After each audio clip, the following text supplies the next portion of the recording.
చేత ఆశీర్వదింపబడిన వారులారా రాండి.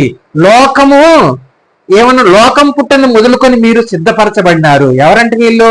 లోకము పుట్టిన మొదలుకొని వీళ్ళు ఏమై ఉన్నారు? సిద్ధపాటు కలిగి ఉన్నారు. హల్లెలూయా. ఏం కలిగి ఉన్నారు వీళ్ళు? సిద్ధపాటు కలిగి ఉన్నారు. అయితే చూడండి, వీళ్ళు ఎవరి ద్వారా ఆశీర్వదింపడ్డారంట?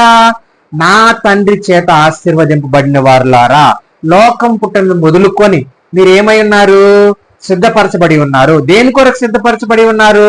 రాకడలో ఎత్తబడుటకు, ఆయన కుడి పక్కన, ఆయన సింహాసనము పక్కన కూర్చున్నటకు, ఆయన రాజ్యంను స్వతంత్రించుకున్నటకు మీరు ఏమై ఉన్నారంట? తండ్రి చేత ఆశీర్వాదం పొందిన వారుగా ఉన్నారు. హల్లెలూయా. ఈ రోజు మనము తండ్రి చేత ఆశీర్వాదం పొందితే ఖచ్చితంగా మనం ఏం కలిగి ఉంటాము? సిద్ధపాటు కలిగి ఉంటాము.